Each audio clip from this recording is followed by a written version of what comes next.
Assalamu alaikum wonɓe darde Jama TV. Assalamu alaikum téléspectateur ɓen fof hande kadi salminama ka jeudi 22 février 2024 hande kadi naati ka émission men wiyeteɗo Ndaaru Yiɗa. En salmini jama on fof en accali hay e goto, en accali nendira men ɓen e babira men ɓen e bappira men ɓen e kotira men ɓen e soliraɓe men ɓen ɓayɗon andi toujours komi yetto on tun DJ Bella Joli ko dow iwrata jipporo ley walla wonde iwra ley jippor ƴawra dow aduna on ko noon ko waylulle kulli majjatil hu majjati dara noon hara jama fof kadi faama ko mi woni wolde kon hara en salmini jama fof en toki kala mo Allah tagi kala mo Allah tagi ko satti hoore mum yalla Allah no ittamo hoore jam moƴƴere hanno mi yetton souvent en ala joni présentation wi juutugil par ce que ɗo gandi aray tango no raɓɓiɗi ko inire tan marɗen mais bon si tawi des auditeurs ɓen jaɓi sina ɗum ɗe mari siɗon fala 2 heures temps y a pas de problème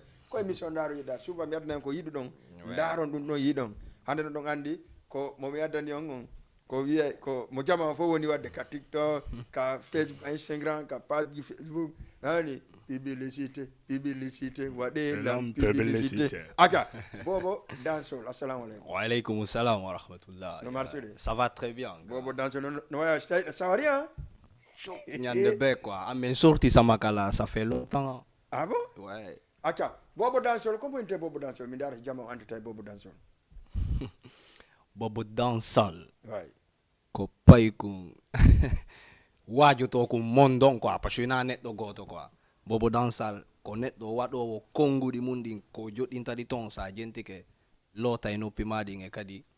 Kala mo jentinda ko ɓuri e fandude o adoray tawa kadi ko Bobo Dansol woni wolde ko inspirata mo quoi. Bobo Dansol jama on no humpa ande est ce que ko Bobo Dansol mi invite walla ko goɗɗo go miɗo heɗima ange téléspectateur ko kanko tigi eke publicité ka binde londe soƴƴoto me yanata addi voix ma men jentomo seeɗa si ɓe wi ɓe ñembaylan hey si men sedi ɓe hoydaylan heɗo mo wiɗo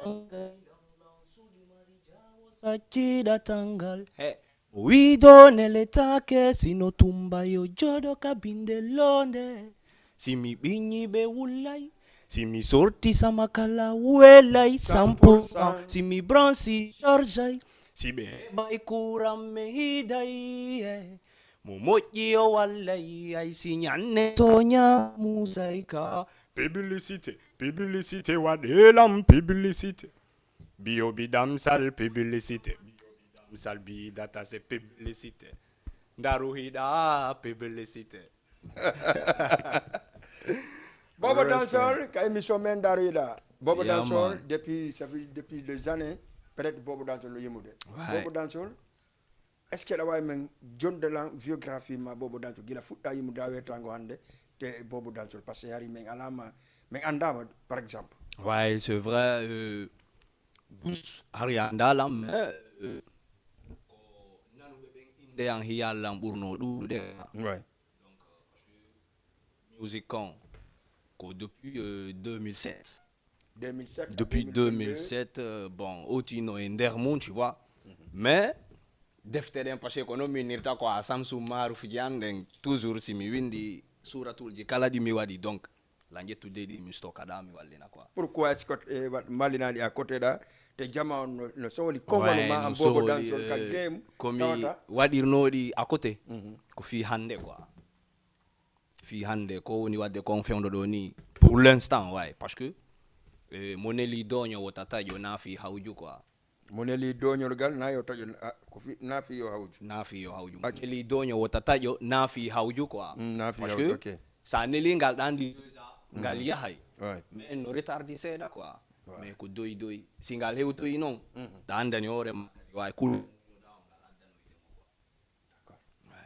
bobo dansol depuis 2007 fuɗɗa yimugol musique on quoi. mais ko 2024 2023 entre 2023 ɗo bobo dansol woni exploité voilà donc musique o woni wadde kon bobo dansol bon simi calculi hari ko ɗawa o talan cassé exactement talan caché vrai layori non goy parce que golle taw ko waɗata o a reconi sa e jobbon mais moi lan hooli komi woni waɗude kon quoi ko fiiɗu waɗi la woni prêt lan engagé ko jarani la wo quoi fi art komi waɗata kon mi waɗay quoi lan tori kadi Allah en même temps ballo fi mum quoi. mais pourquoi on ɗa 2007 hande wettango an ɗoɗa talan cassé pourquoi bon ɗin ton fof tawi ko fof ke mi waɗa mi stocka mi wallina yariri non ha mi daari mi tawi quoi donc jama on no waɗi besoin e ko ɓe waɗi kon besoin e mum lan jogiti quoi na townitagol ma cippintinagol quoi tu vois donc jama waɗi kon besoin e mum mi tawi lan jogiti quoi donc mi toñatama fi sa juulata parce que hay so tawi ko kefeero toñuɗa so torike Allah tun e hoore dow ma daɗata quoi sa toñimo torike Allah a yolloto quoi mais komi jogiti ko mini tami añan ɗum himɓe ɓen lan jogiti lettre ji ɗiɗi A et B mais an sa torike lan lettre A on ma lettre B on forcé mi heddora e goto quoi donc si mi jonnima on ɗo langande lan heddori goto an pesata lan ko fof ke mi yaltinamo quoi ɗum noon mi tawi komi jogiti kon no woodi hatondinɓe e mum yomi sendi tan men quoi fop hendo fota tu vois waɗa uni lawol gotol quoi bobo dansol parce que law no wirɗa no depuis 2007 bobo dansol no e côté musique on mais hari bobo dansol jama on andali découvrali golle makko ɗen tigi mais hari ɓe andi qui est bobo dansol ko waɗata kon kadi tout le monde foppari no valide donc hari avant hari ko homɓe wonɗa mais ronka andi demono bobo dansol no min andirma fen hari ko ange woɓɓe wonduno tawi ɓen ɗo wona capacité pour yaltingoma 100% walla ko an salaninoɓe kadi yaltugo non même pas parce que depuis Guinée taw komi waɗi ton kon fo tu vois andi tun sa fuɗɗike temps jigo donc a reway ɗate buy tu vois a reway ɗo a reway ɗa mais si tawi ɗuuɗi a taway il faut que exploita quoi tu vois exploita na jama on sans ague mum parce que mission an on ko noon ko sansugol genre on quoi parce que yimɓe ɓen no neɓude jentagol façon tu vois na question sabotugol mais façon gimigol no ton ara sa jenti kedi ko ya yomu quoi tu vois mais gorko doit ka croisugol bras ko doit ɗo chauffugol quoi donc conseil si ari nati e noppi bani adama forcément ko yomi o sorta e sama kala wela 100% quoi donc j'ai décidé de faire ça aujourd'hui mi fija sonji ɗi moi mi impose o mi yaltina quoi jama on no waɗi besoin e ko mi waɗata kon tu vois donc c'est ça 2007 a wettango hande waɗi single ji beaucoup single ji ɗi no ɗuuɗi la min tigi lawama ende est-ce que en wawi calculde ɗum non parce que lan jogui plus de 35 cahiers 200 pages 100 pages ɗi fop ɗi heewi téléphone ji ɗi wallinaɗi ɗi gara ko test heewi e mum wowlotake fi mum quoi mais single ji yaltuɗi ɗin ɗi mi enregistré ka studio no ɗuuɗi hande woɓɓe si noddi lan jogiɓe lan numéro privé on woɓɓe ɓe aye ɓe lan do lan sonji ancien ji ɗi mi joui maintenant ok après je vais vous envoyer ça mi profita goɗɗum mi envoyana ɓe goɗɗum donc actualité on mi ƴetta mi jonna ɓe quoi mais si mi jonni ɓe ɗiɓe landi ko ɗin ɗon ɓe landi lan fi mum parce que lan jogiti na mi añamɓe kadi quoi mais bobo attends mais law a wadde d'accord amma ɗa jogui morceau ji buy yakkitɗa par ce que min je ne savais pas hay si mi nana sonji bobo dansol mi antano exactement ko an woni bobo ko min quoi si d'accord lan d'accord ɗum ɗon hen peut être waɗe ñakkatara mi nanali sonji man mais est ce que law ko waɗanɗa ko en tout cas no wonnoɓe wonduɗa non avant ay komi woni Guinée lan wonno e groupe tu vois groupe on est Basse Colombie, BC Record, tu vois. BC Record, Voilà, okay, donc... ouais. Basse Colombie, BC Record, ça c'était Coca pour Raidon, quoi. Parce que Bunkaya... Bunkaya, hein, quoi, tu vois. Peut-être à on a voilà, donc on dit, qu'au quartier Goto, qu'au frère, bien, mais tu vois. Nos Congo, tu me vois, nos Kambekadari, voilà, mais pour souder, mais valider, comme mais du coup, comme ça... en musique woɓɓe ko entourage o woni e nder groupe on quoi mais yaariri noon donc andi goɗɗo wata empêchude destin dieu on quoi voilà donc ko Allah hoddiri kon waɗete ni ɗum ɗon ɓay timmi bon o waɗi quoi ko décide kon e ko windani men kon donc hande way Bobo Dansal no fijude en solo kanko tout waɗa sonji makko ɗin free quoi mais ɗum innata Bobo Dansal seedi bon groupe jiɗi o yangodi Guinée maɗum groupe jiɗi o weldi Sénégal ɗo quoi tu vois e Sénégal ɗo est ce que aɗa jogui staff arana wano yimoɓe ni aɗa jogui staff bandara ma ko noon tambitinoma avant a yidde télé Sénégal ɗo avant ouais j'étais avec mon grand Laz Moni il m'a beaucoup aidé ouais Dieu merci quoi walliti kel en vrai kan kadi e nder parcours ji andin quoi parce que o poussa elan tout le temps o jonna elan conseil tu vois mais kanko e telian ko kamɓe ko ni quoi kanko e telien ko ni depuis law ko kamɓe on quoi tu vois teli ɗo kadi ko international jo kanko e Laz ko ni depuis law wonno ɓelan puusude ga tu vois mais Laz kanko depuis Guinée 2 ans quoi ko meɗen kadi woni quartier goto ɗumani vekidi kadi piiji boy quoi ton min wi ton tu vois min ari Sénégal ɗo kadi direct kak o waɗini uni kanko e telien quoi donc ça continue aussi d'accord ouais.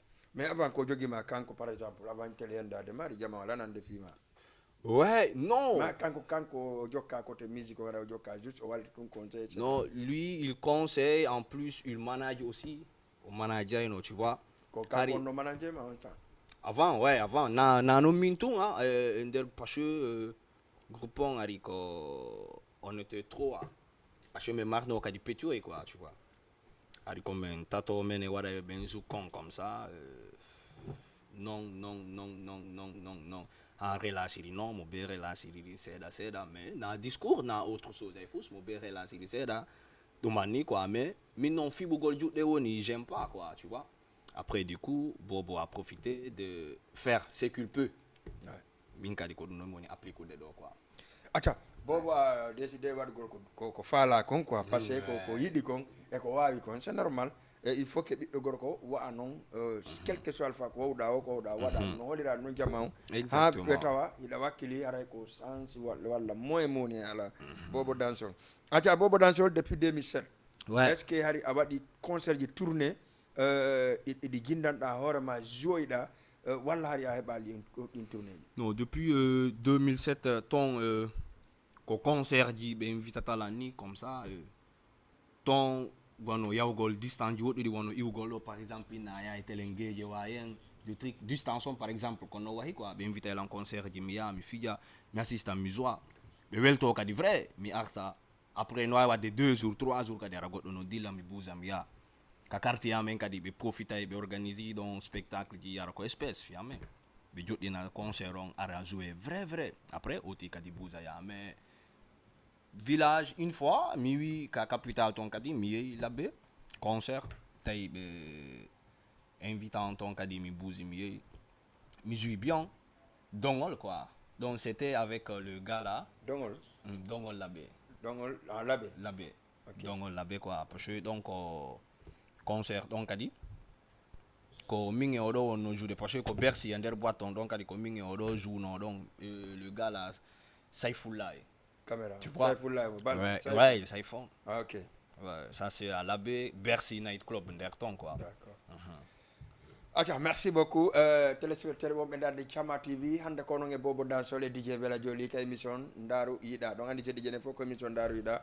ara mi yewta on jeɗi jeɗen fof kala faalaɗo invité de walla jarami mi jogaki numéro mum kanko mo faala mi invite mo mi afficha numéro an inchallah ƴetta ɗon ara yappata to émission ko pour men télévision ko pour mon onon no jartil surtout ma jokkuɓe affaire culture men donc ko ɗum ɗon télévision on manda donc fenɗo ɗen 176 personnes ka page Facebook wonɓe darude jam e Bobo Danson par ce que ɗon andi piiji ɗin no piiji pajannade en arta e joni sallah jaɓi e Bobo Danson yahen mo yahuno concert Gambie après daren ɗum ɗon arten ka télévision men e ka plateau men Jama TV par ce que wonno ko watton Gambie seeɗa kanko commandres e tati donc mais Bobo parti makko on haray régime sa waɗi prêt addunan ɗum ɗon men daren ko honɗum Bobo waɗuno Gambia people si artan kadi e nder sare Sénégal régime Be dance and they go party.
Bendade Chama TV hara on yi ko Bobo Dansol kanko concert makko kanko e tati Gambia Bobo on non wuro non da yo concert do parce que y a le monde ouais jama donc mimi innay say o ci invita ma concert en Gambie mi wadi video ko mi do wadde ko mi andina ka défense be ambella hewtude Gambie wonube leede jananere wonbe sare nde mi woni nde ngemu ma wonbe nokkugo ko parce que hibe andi koko be innilanko yo mi wadu ko dum do mi yata mi wado yakwa donc wona tato ma nayo wowli hala wota quoi 10 personnes fo wowli wonde wotere la ngandi hay stay ko 5 milliards de personnes dari donc be tawta be 10 personnes be da quoi fidu wadi mi yari motivation jano parce que do e Gambie inete woda mo yakwa me sida jodi ka nder oto ma e vol anda no muti seeda no muti no yeah man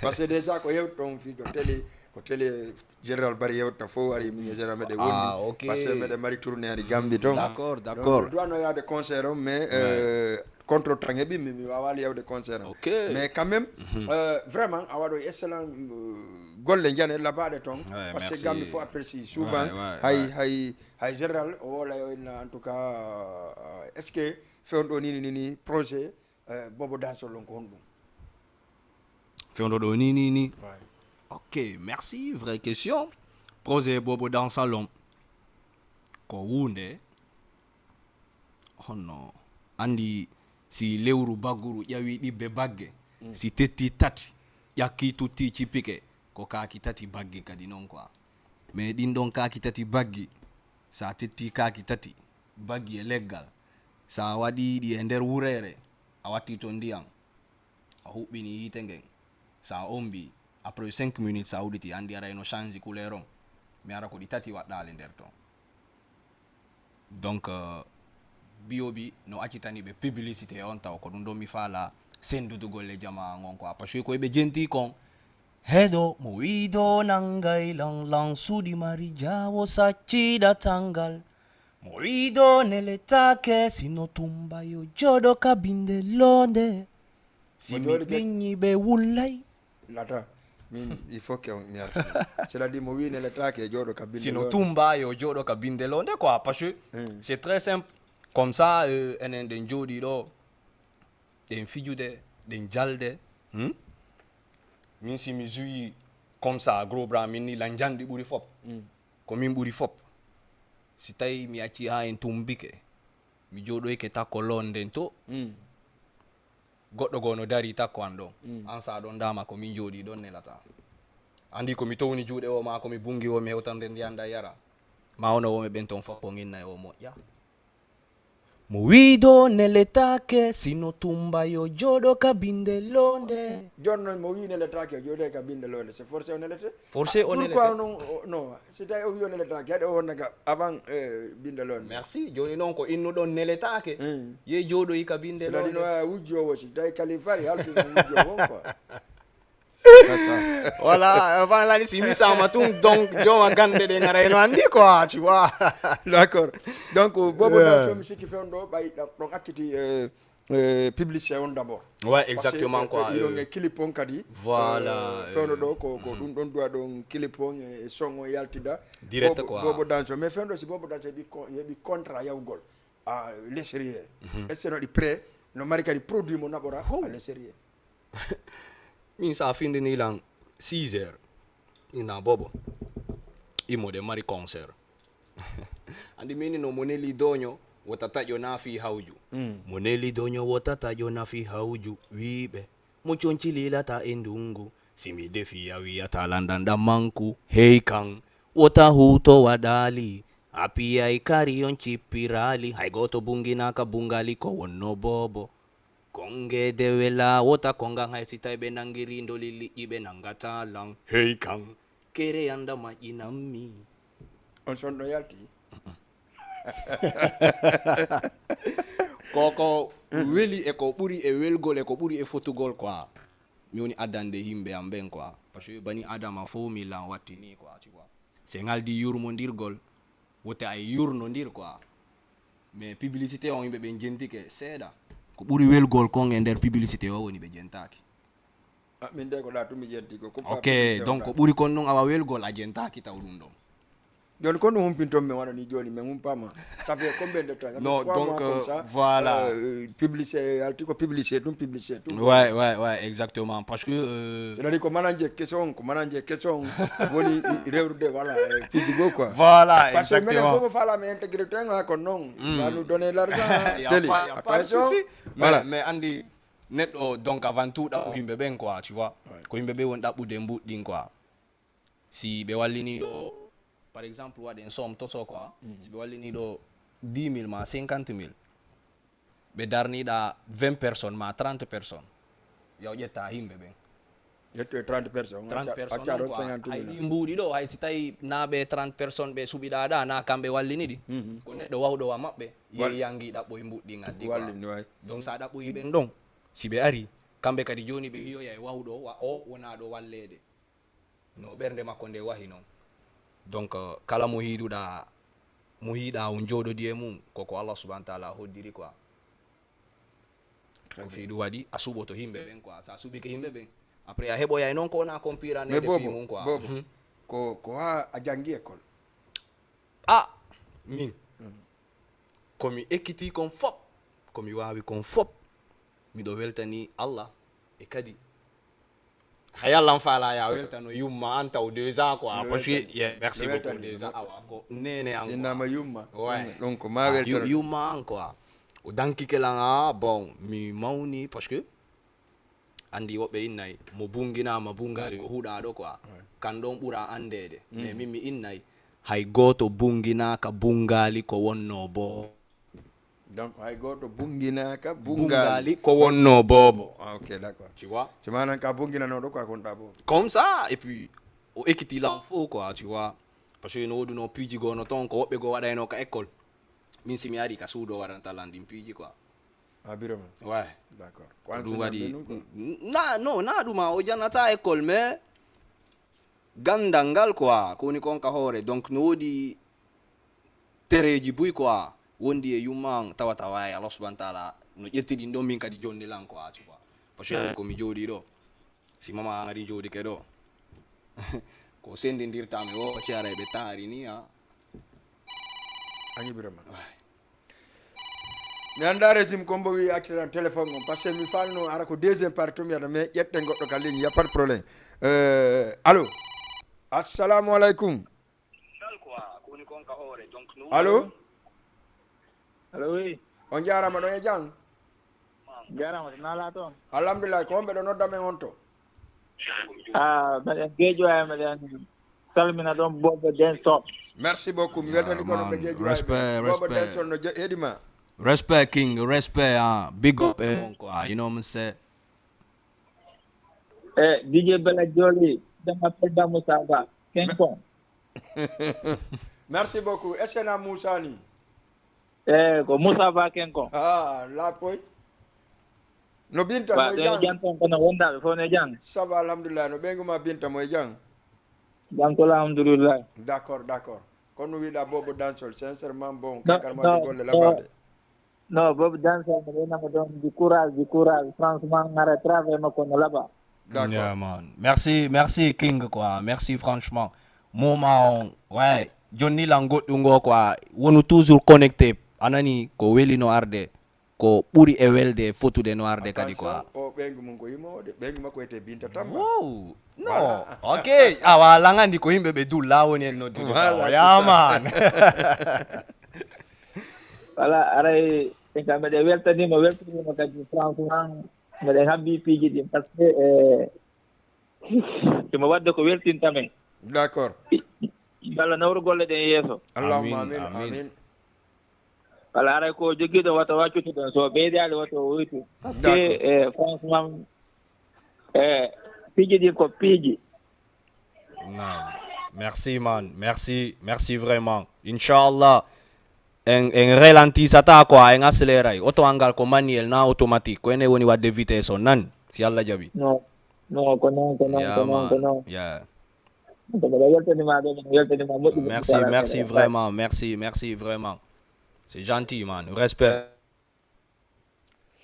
Ok, merci beaucoup. Moussa weltani ke mam weltani ke kala jibinande ADKP on fop itande man deylo amemano ma cewngol dungil surtout ma ADKP min kam jibina don ka wiete kenkon e jolil e pellel e kurawal hara mi salmini be fop mo kala kadi won do darde émission on 78 waton 116 82 38 bobo dansol c'est ngi ka français parce que nanandani mi kadi vraiment e waddo dara quoi ko inte dara ko pay ko yayen wada dara jangi bobo parce que andi no wodi esprit di go ni nataji atna lang alpha jo dara parce que alpha jo un jour mais jodno o jodi yi mo jogi deftere quoi mo janga mi do sikude o juulo yey woni o jangi o deftere den o tegi tum o ƴetti kadi bikki makko e kayen o windi alors kemin ni me alpha jo wi min ko ɓurana wi ko mi yimata na kay C'est ça. Ko fiidu wadi siminuma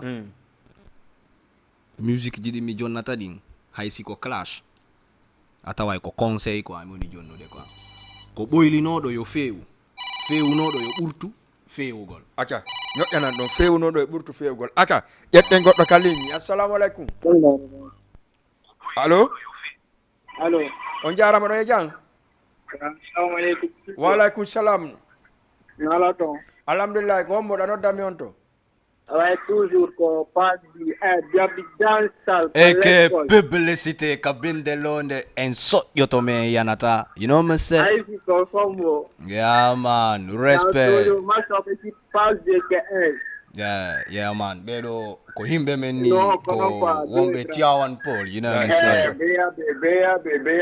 yo dimedi fire respect ETT Oyande boto. ETT école de la tête tranquille Ibe nyembailan silense di hoila Pero movido nangailan Zodi marijawo kacheda sangal. yeah man respect negro oh mon dieu Nangailan Zodi marijawo kacheda sangal movido nele sake sino tumbo ya jodo ya kapindelame Masho bambalang respect Sana makadi kwa y a pas de souci on jarama le king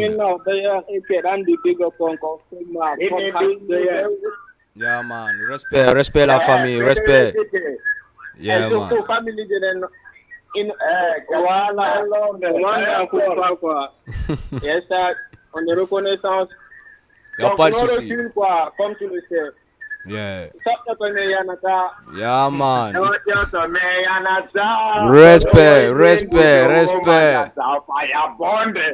sakella tami amata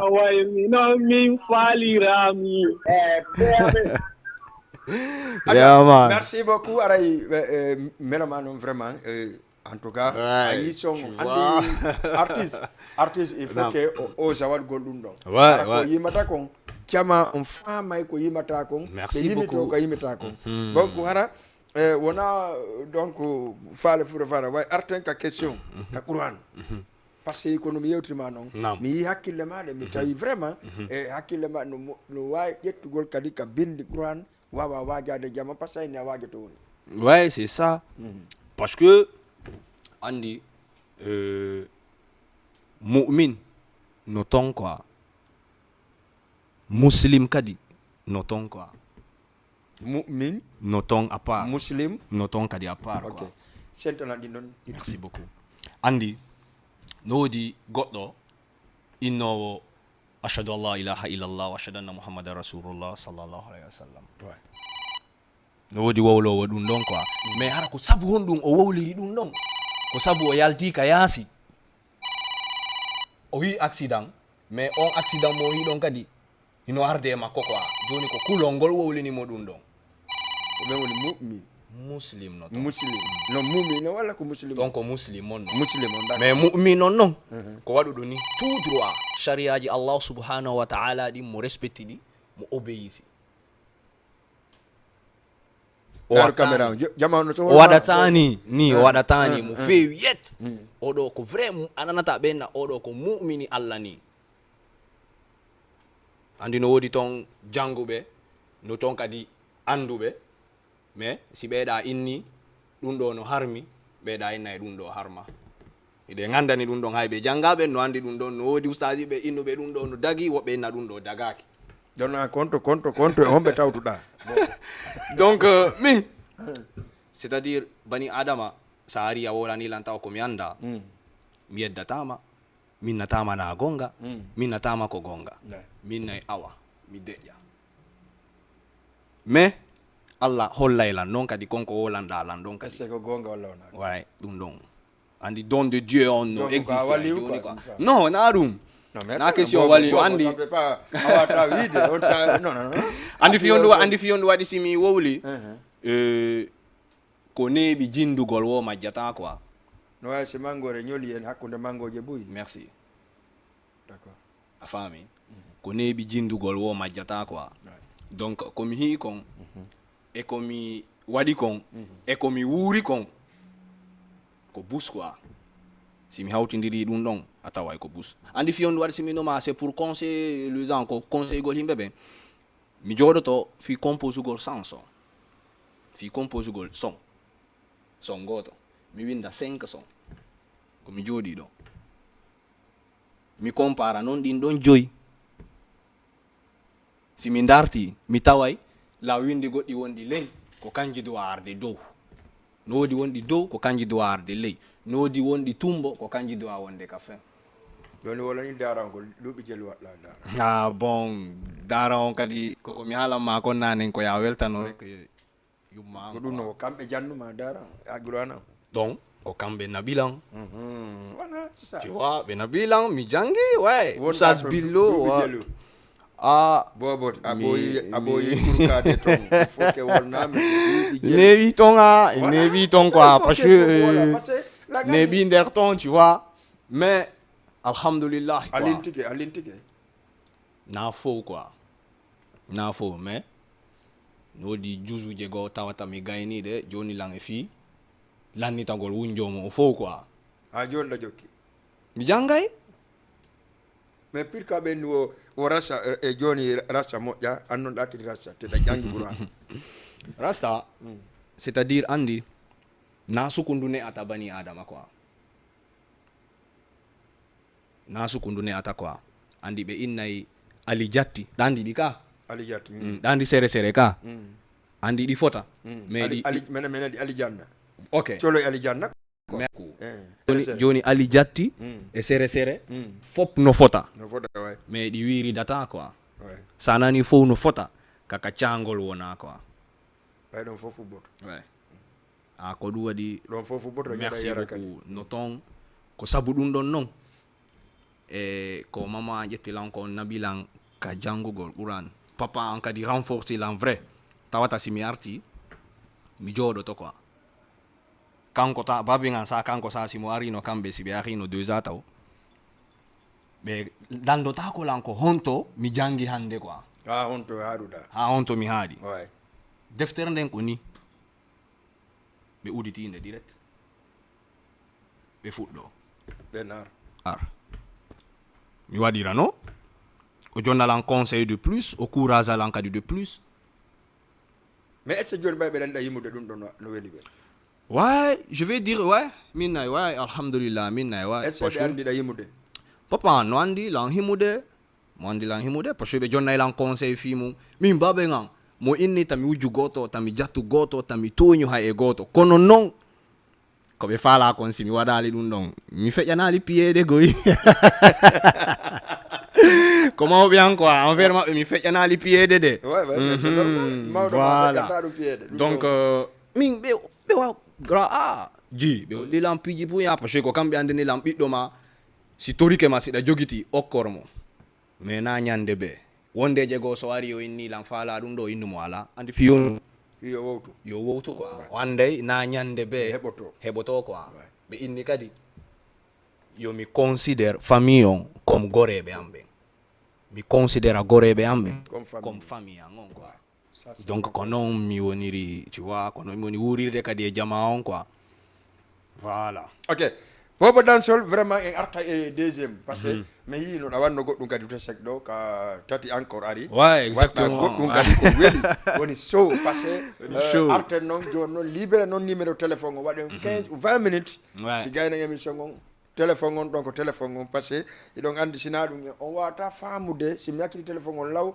on wawata famude ko honɗum woni bobo sincèrement parler il faut famon ko honɗum woni e artiste ji on d' abord si wawon noon convaincre gol golle makko ɗen par ce que aray soutenance no landa jamano wonde go fi soutenay bobo et cetera mais nayo wontu ɗum ka honduko c'est à dire problème men on enen c'est à dire enen comme on dit enen guinéen on ko ɗum ɗon en walli goɗɗo o sati o gayni no wawi sa acca ha goɗɗo maya soodoya nagge wiya aɗa waɗademo sadaka ko sadaka on waɗantamo ɗon a waɗa e kan jaam ɓe wayri ɓe ñamde tew ɓen yo ñaamo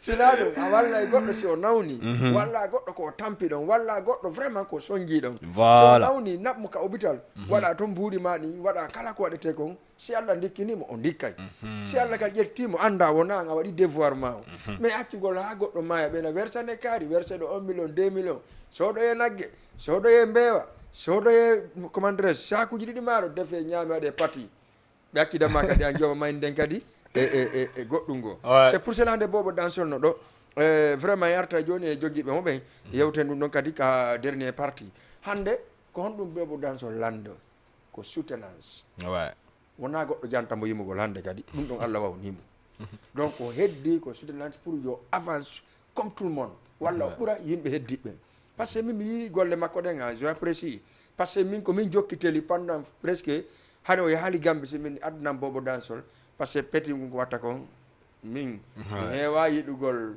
piiji goo kono vraiment welilan trop acca may may Douta Seck ndaren ko fewnuno toon kon régime hande taɗano yaw régime ndaren ko honɗum Bobo kadi waɗatno en Douta Seck ka feƴƴi ɗo ko acca waɗoɗam publicité Gambia Sénégal Gambie Mali haala Guinée inanali Bobo Dansol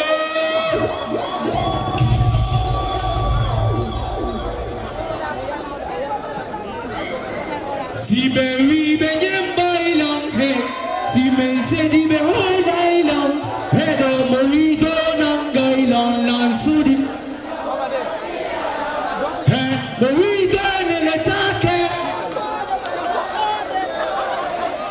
si mi ɓiñi ɓe wullay si mi sorti sama kala welay si mi pransi sarsa si ɓe heɓay kuran ɓe yiday o wotti o wallay hay si ñande toñama musayka publicité waɗola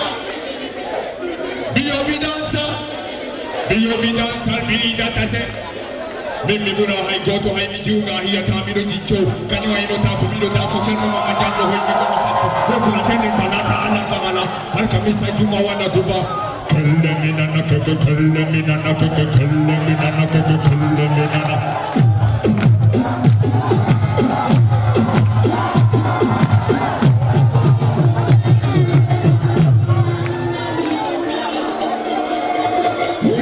Publicité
California. Publicité. Tonight is gonna be crazy. Alright. City national. Est-ce que ça va? Et Dakar, est-ce que ça va? Et voilà la publicité. Si baby get.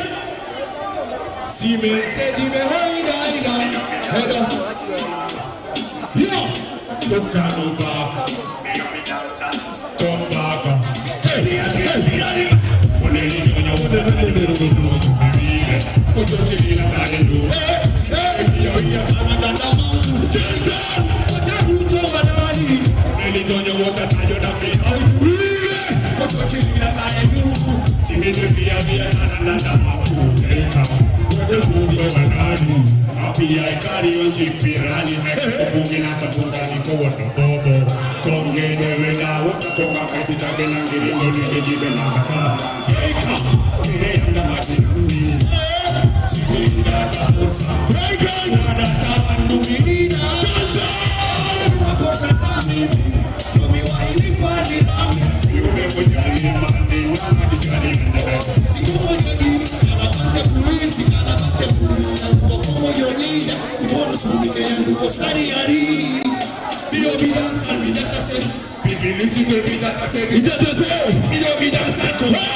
Merci beaucoup les gars. Hey, Dakar Sénégal, mon kili bonno arde. Ko ɗum ɗo ko Bobo Dansol. Ouais. Ñande Douta Seck. Kon ɗum de ñande kon yiwroɗa public on. Non. A tawi nde ñande kadi vraiment te so. Ouais. Da waɗa action ji mi anda so tawi ɗin ɗo kon jadi waɗango tempo vraiment quoi. Ouais. Ko non. Kaka dudal quoi parce que ko shofu gongol ko komino ma kontun ko ala holi ko mi wadata kon andi Allah subhanahu wa ta'ala moyni avant de m'adorer connaissez-moi quoi Ouais. qui était andolan Vraiment il faut que voilà. tu vois donc voilà donc Aka, c'est ça quoi. maintenant en aray téléphone ji ɗin joni parce que ɓay auditeur no heɗade Ouais. aka ƴetten goɗɗo ka ligne allo assalamu aleykum allo Koko Boy Tabino woni arde HDM député 007 Ande badman fono wonde ande Ika ganjaga lava naive Ibe benjamba ilang Simen sedi be hoy dailang. Yeah man. Edo movido nelle tache Sino tumba yo jodo ko bindelonde Respect. Il a mode avec plein de joie. Yeah man. allo Kombo par ce que ɗo ko fande Bobo Dansol woni arde par ce que ɓe ara ɓe yima taw somme makko on si ɓe naato bisimilla Ala languro kadi don artiste jomen on Bobo Dansol. Languro kadi wonɓe ndaruɓe kadi Jama TV fo mo kala ka wontiri. Yeah man. Alors voilà, c'est un frère que je connais depuis tout petit. Langandi au fond aussi, il est bourré du talent. Alors Jama ngon pour tout mon weltanagol. Yeah. Donc courage à lui aussi. Merci Manama c'est big up Alka Zion. Yeah Wow, man. Respect. Aye. Alka allo Alka Allô. min Naam. ko an heddi ka émission ɗo so Allah jaɓi Na. ko an heddi ka Inshallah. ka an heddi ka émission ɗo prépare toi Salla jabi. Inno men bawmo. y a pas de problème d'accord Allez, on yura mon photon. merci mi weltike moƴƴa Okay. acca 78 waton 116 82 38 dari bon ɓeɗo ko artiste ɓe ɗimmo e ma Ouais, won si. ma no encouragement kon no yirɗa ɗum ɗon est ce que an ɗama réaction d' abord ɓe artiste ɓe wonɓe ɗo Sénégal fof harana Bobo Dansol ɓay woni Bobo Dansol joni bon haaju makko ala e petit quelqu'un surtout ɓe wonɓe haramen Non, je connais Bedo la weltani be vrai. Na hande quoi. Déjà Bobo Dansal. Ala mo Bobo Dansal monani quoi. Comme on a ni do Bobo Dansal wodi. Mais mo Bobo Dansal monani on ala. Non. Ouais. Jama on faut la wadi big up, you know what I'm saying? Fop. Respect. Parce que tamo wo jabu maudo tamadu nyama. Kono yo goddo jabu waju maudo hutora. Si sulme wujji sulme di fotai komarete ton. Kone do joji wo futuro tawai mo e lawol. Ay goto yoba alla fiyo hebu. Bido fika la waju nangete tuwo behi ito. Sigido mawe die ganyo ma. Otanyamo ikagoto. fiyondo Iti donga andigito we ganyo siya jabireno tanek do jabu wade kautal munko nafata moboni yoruto wobe no yalta bimbi dawa arta welata wobe no yalta bimbi dawa arta adora wobe anda ko alla wurni neddo no wodi be anda. très bien Yeah. Bobo Dansol en ari joni ka terme émission parce que Y a pas de souci. wodi gareji ko maram ma seeda mais ene Bobo yiwgol ma e télé ha waɗo link yon golli ɗum konto waɗi Ici, au Sénégal, là, mais na hande parce que quand on dit que John l'encourage, depuis, hein, John l'encourage, mon appui l'encadre vrai. On a la wadu dundo no muji dundo mo ya dandi non bobo mo landi da wota bobo na yedda do kongol goddo ko inda la wo c'est ce que je vais faire quoi. Donc ko ni kon kadi mi wadi yari no ha hande way min nay kadi alhamdulillah quoi mo burti appui gol kadi. Donc la respecti mo sago an kadi fans bi amben kadi ko yo burtu mo respectu gol weltano mo kadi quoi. D'accord. Ouais parce que ouais golle den no moƴƴi quoi kanko woni manager général ouais ɗo ɗaɓɓude ɗon heeɓi ɗo mari producteur jo walla toujours fewɗo kanko jeeri programme ji ɗin fof ka Bobo Dansol ouais comme ça ko mo gérude quoi mais no di pousse faalaɓe kadi biyobi quoi koni acca ƴette goɗɗo ka ligne assalamu aleykum allo assalamu aleykum waleykum salam wa rahmatullahi kombo yo babi damsal yeah man Bandaru ida awa on fopon salminama yeah man lumba boylo sitako etako lumba si boylo les anciens sons on dalandi landa gol fi mumino mano dudi ko kanji be wala ngandi tinde do le caporal ne peut pas diriger le capitaine ne peut pas diriger les commandants. Les commandants ne peuvent pas diriger les colonels ne peuvent pas stopper le général. Hey. Hedo.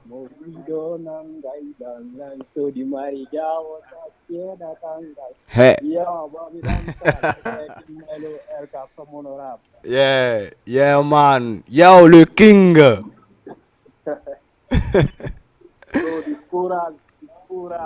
Yeah. Respect le king. Rappel ang indendenga achuota ali bander gaka. Non, même pas, général. Yeah man. Respect. Vraiment frérot, billahi. Yeah, y a pas de souci quoi. One love. Merci. Onon kado weltanama vrai.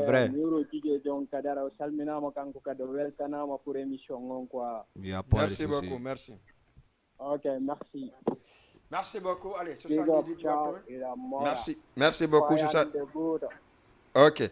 78 116 82 38. Bobo. Ouais. Harina ida fokiti et on va passer ka teli won den quoi. Hande. Voilà, tu vois. Voilà.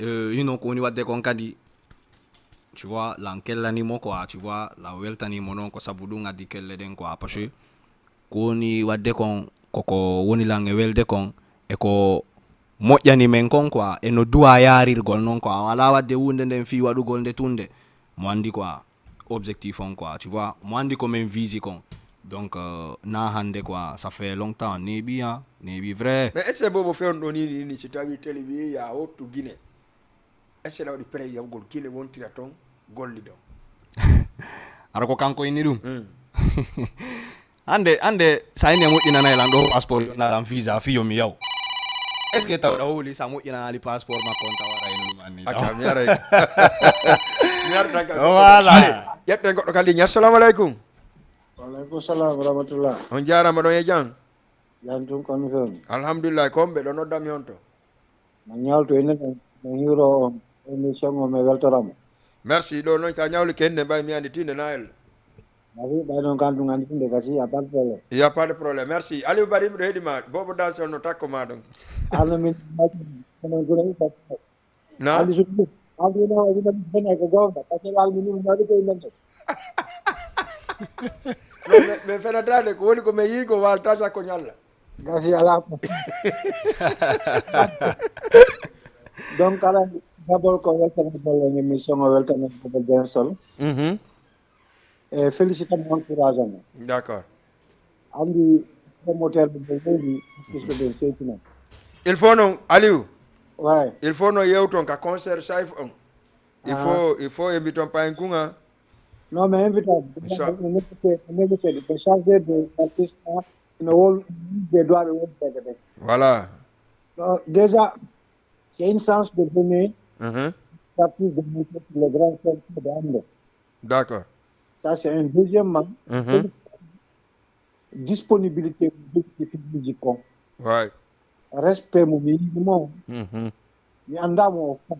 wallahi Il dit à ma femme que le go me rencontre, mais la soutien, mon mari a respect de musique pour le pion. non heɓa dow taw jikku artiste on en anda si ɓuuri ɗo kono fewndo ala jikku artiste on Justement, mais on peut changer ça. non o andi bio bitaw walino déjà komi ardi kon e mum ko ɗum adorɗen ka télévision ga ko mission quoi tu vois donc sans ata en tonata balaje ɗen innen donc fiyankin tog wali keɗa ka gatal danki ki 60 place addama ɗo inna e wawi hay goto tippata koyeɗen dow ton non jamais tuninen après c'est looti laaɓay ka yaman donc ɓe tunuduɗa ɓen ta yeggutuɓe fiya laaɓi hande kadi quoi biyoɓi changeata you know monsieur changeata envers goto comportement o min nata noon mi watta jonci keside Maintenant, l'autre change. Non, bon. John Japoyote. Maintenant, l'autre change de mata. Ko jikko men ta change. non ko ɗum ɗon woninude min ni jikku on changeata quoi donc respect mo mi marani on jama on toujours teddungal ngal andirɗalal ngal jogoɗon bonata quoi tu vois komi changeata kon fo e hoore an voilà ko tundin ka ɓandu loto ha laaɓa post nata walo ƴetta karambongol winda ka Samsung Maru frère you know monsieur D'accord. Samsung Maru form. Félicitations. Maintenant, wattu gollon. C'est le travail qui paye. ouais Si on te dit double,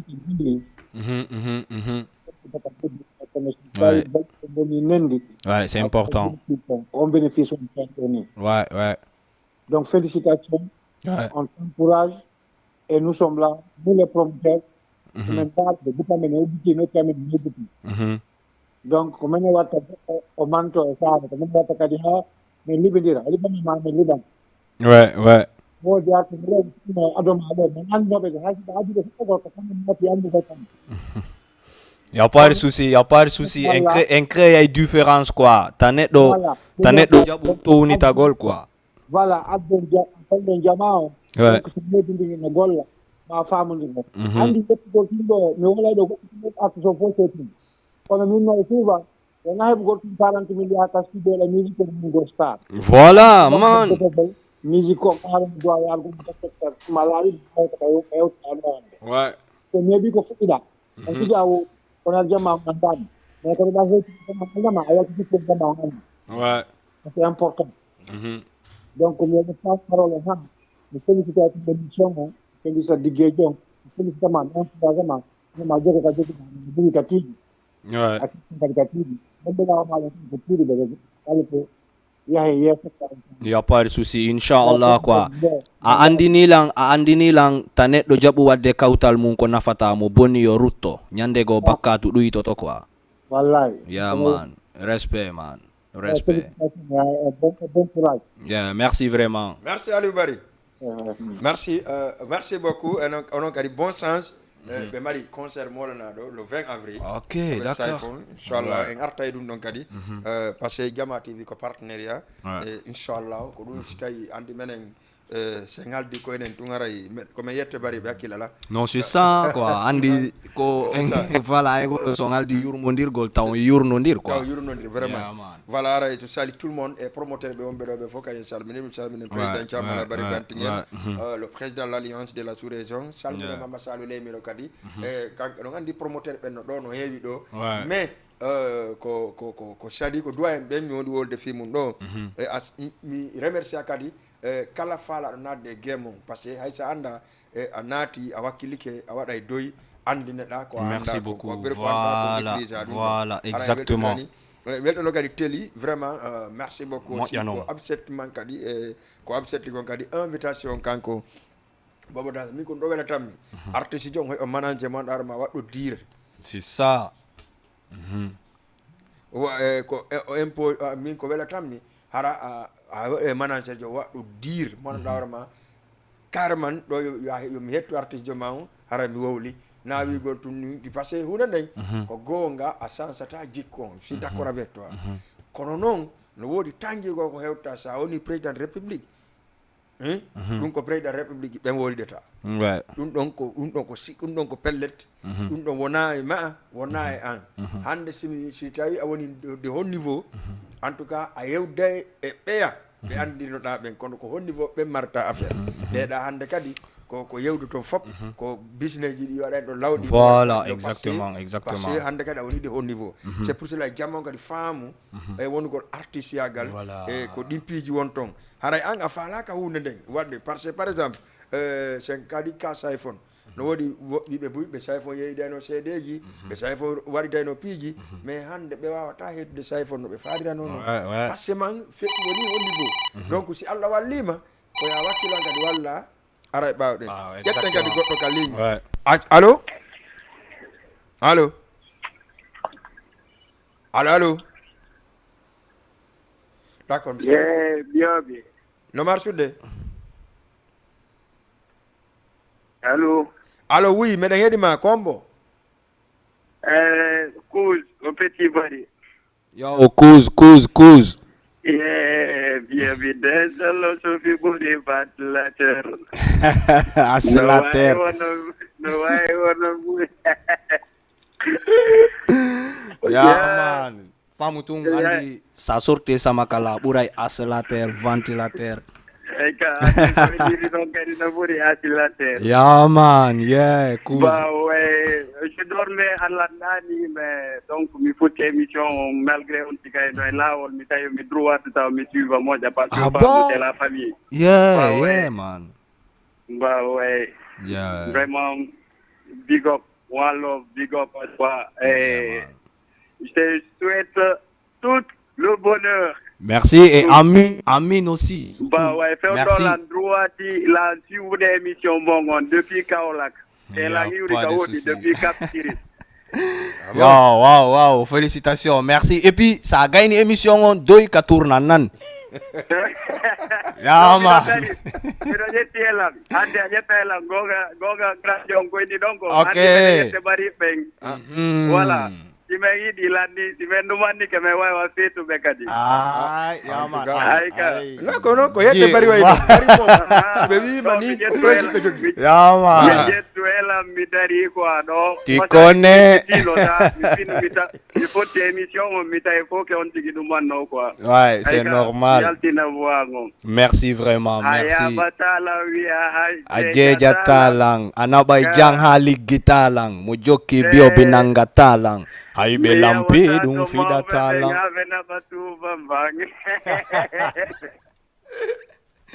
Tu vois, mi fammi kono suudu no cerno. No, vraiment mi do ci moƴƴa mi do weltani on fu moɗon kadi. Merci beaucoup. Vraiment Kouj. Ok, merci. Merci Kouj. Doy ka virage nani? Ok, mi do jetti la tant que émission lannali mi huɓɓinta. Yeah man. Merci beaucoup.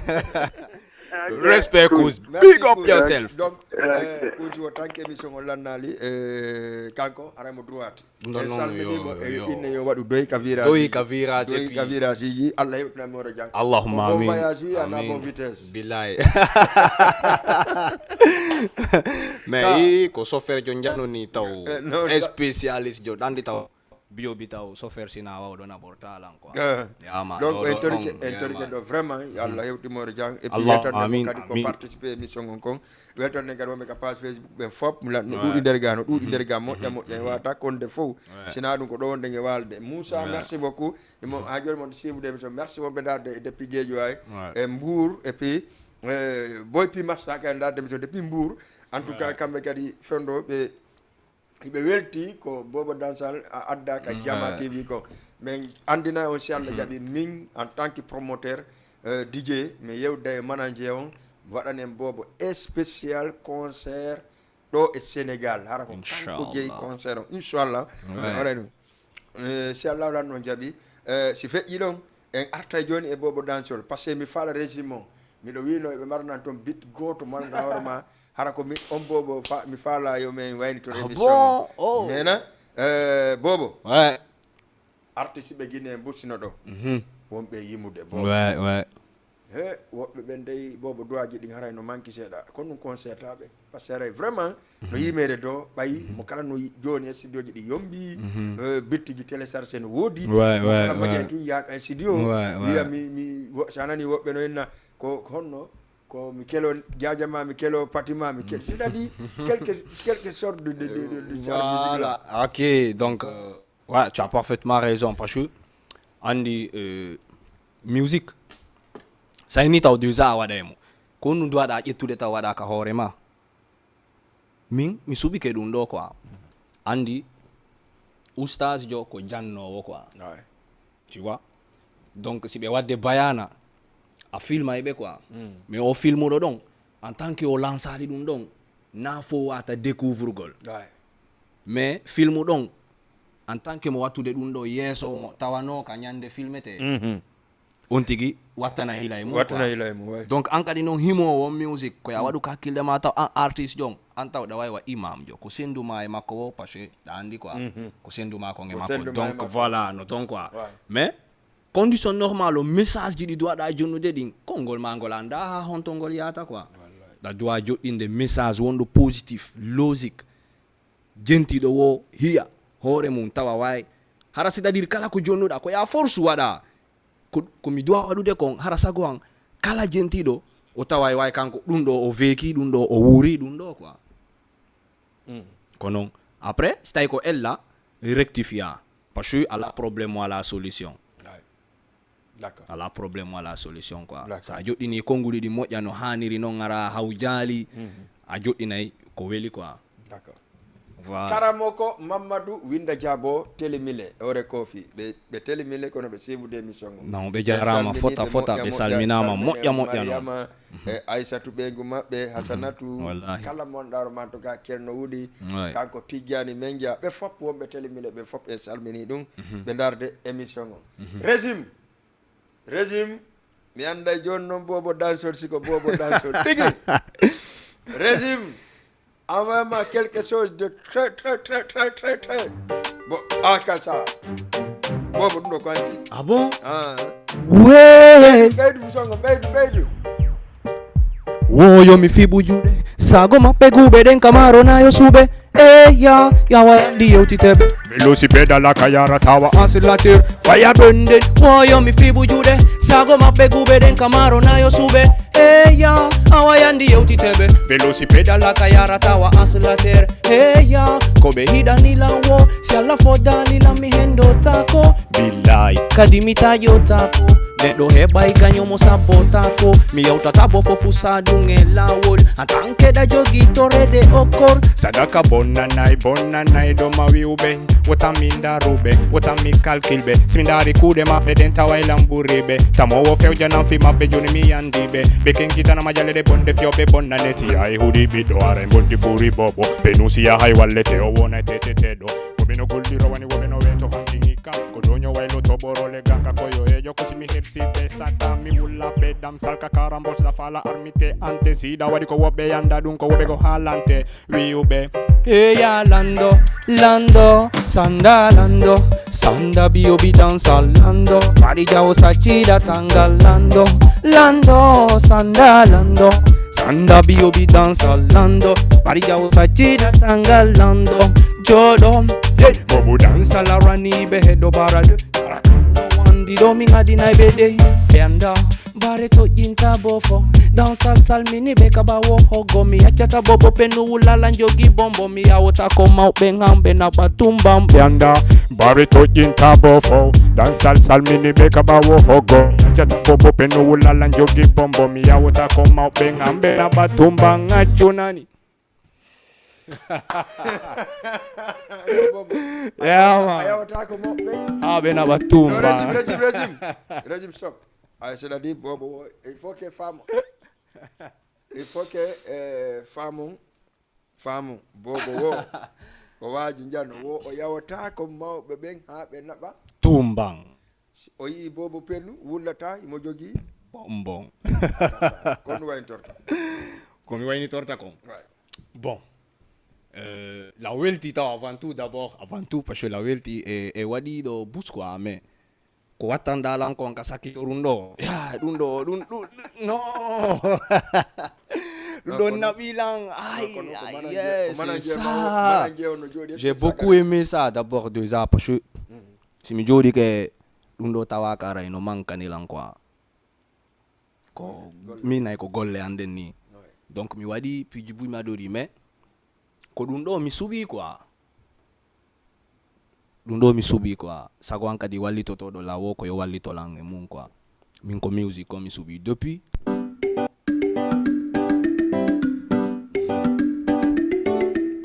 yeah oh my god wo mi ala be jali ha be ronki he oh mi ala jali ha be ronki lantura de Allah piume me wiwo mi ala jali ha be ronki lang alfini e joma yanda obe finuta wi baba da wi nene no mari alita na okoda tamo wo achudi mamuti tawi ganyo to woni bala kona mo fawi mabala si darje tampintama konge de wela mo bonima inde yo bonani ma jama mi wajo to mi nyawa tamite fata fi bondo ta bondo winde yande mi bonana la mi mona tako bido goddo sako mi penda jango waje no musi kaka no boni yoni ala mi yali ya berunki nan toradi Allah wo mi ala mi yali ya berunki nan alfini e joma benda obe fitawa obe fitawi baba la jana onkoda tamo wo achudi mamuti tawi ganyo to woni ganyo dima Reika, kanyo wo unatama Siala rundi mahaisi kodonga Koto wo roti tanga Siala joga ni mahaisi kodia Koto wo kipo itada Walo danoda moniji Gorko buhatama Hidanilang Tambilang Walilang Pantifia Jarama Hidanilang Tambilang, tambitilang, mantilang, mantifia Jarama, jakamijo no na bahea Wabo dansal. Yeah man, respect, publicité Wadena, publicité Non, on fait publicité Aka aray émission men on lanni. OK. C'est bon no be darde men fo. Ouais. Bon, aussi weltani jama en vrai. Donc yo be wonu toujours kadi connecté.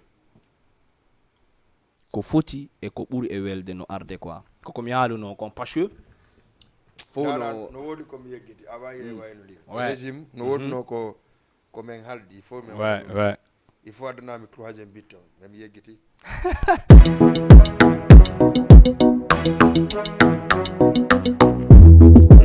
You reprend proton to your activisme.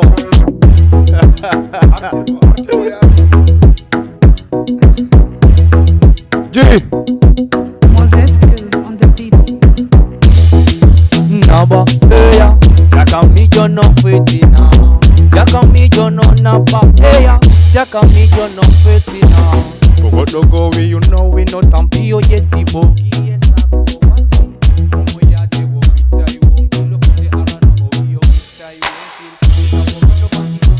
Mako tata bo ari irti dira bo bawo mako ye eutiti mako wi ko hondun jokir dala tata bo wi ko sawari tike yetta chonchi mami porno mia onda wi yo tampa boom Kapela donkey press me, I say il bédo now les zombies. Auto fabo ma béyon à la limite. Toi tu veux la guerre, moi j'appelle la police.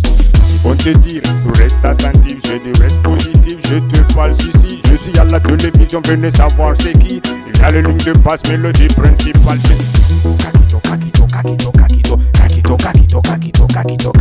Kakito, B.O.B. Ari, B.O.B. Tonyata, Ayegoto, B.O.B. Happy Rochai, Kono Hupai.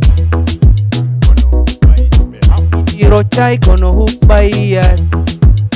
hupai so yot yanata kone bijin dugol wo majata fire bende akella tami amata bobo dan salarani behedo bara Kafai be B.O.B. dan salmo be tauti wadi pip menen ka fulla wala la yara ala Sogolo ko chufuti ton joni ko sandala hiya kamo fina mohida wo baka so fersina wa udo mija watabaka B.O.B. dan sal domini tonyo mobaka mutonya tasi tapita masimoni ke baka kojan wona tana iputege dal baka menendo membaka Baba dansa baka Régime feondo andi moƴƴa moƴƴa feondo mi falanno mayo bobo ina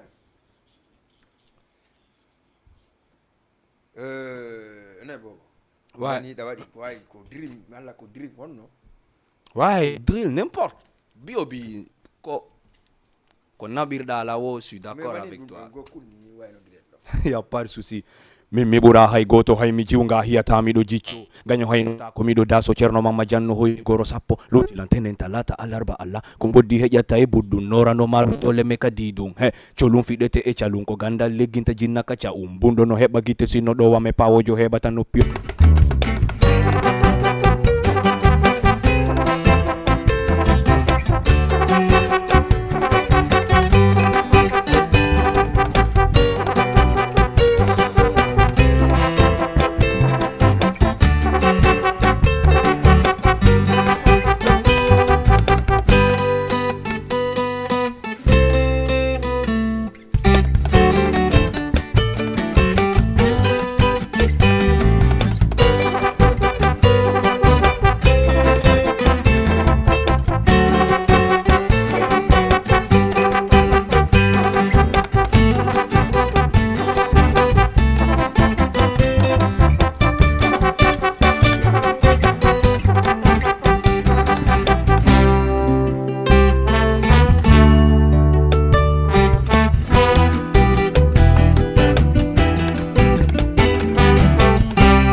jiwo kadi no kulla metamba tu fato natambewa gido ganyo andorta ka yeso tamo jabu ganyo araka jakka wajo gayu tumawela nangi wo itai wonki biube mol famosa ta sino tumba dangu hocha ta si walla ka jude fana salminta ke tau yaka gotoria ta amin duanaka ujo molovai lava osutini je wonko lava. Ok, chair Jonno sans plus tarder wayno mi libéri ma émission merci.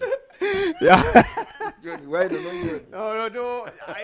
Ako jango aweta. Ila woni preto fans ya on kande kon woni ka hore ma ko beñoar ndiyam wonderto kon wonder wayno joni cerno merci. No, vraiment mi weltike. Y'a pas de soucis, ça va. La famille, respect for you, you know what I'm saying?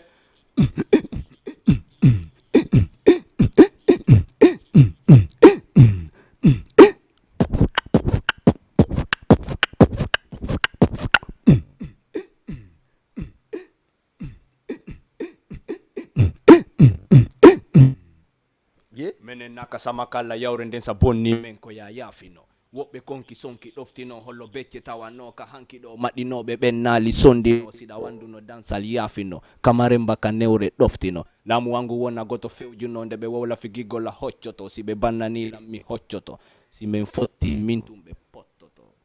Très bien, merci. Respect la famille. Bobo Densol. Publicité. Wonno hande ka émission men daroyiɗa publicité e salmini kala wonno ɗo darde samne région to kono mi fermiran taw ko publicité ko publicité vidéo publicité mi fermiran taw émission on se dit bye ciao e lendi salla jaɓi 14h30 15h30 ciao bye. Respect la famille, au revoir. Ne peut pas diriger le commandant ne peut pas diriger le colonel ne peut pas stopper le général, le caporal ne peut pas diriger le capitaine ne peut pas diriger le commandant ne peut pas diriger le colonel ne peut pas stopper le général. Si be wi be nyembai long hey, si men se di be hoi dai long, hey do morido nangai long, lansu di mari jawo sache datangal met, morido nele take sino tumba yo jodo kapinde londe. Si mi binyi be ulai, si mi sorti sama kala uelai 100%, si mi pransi sarjai, si be hebai kuram mengidai, hey, momoki yo walai, ay si nyanne to nyama musaika, Publicité, what the lamb, publicité. Be damsal, publicité, be damsal, big data, c'est publicité. John Dick production, publicité. Maximum de partage, publicité.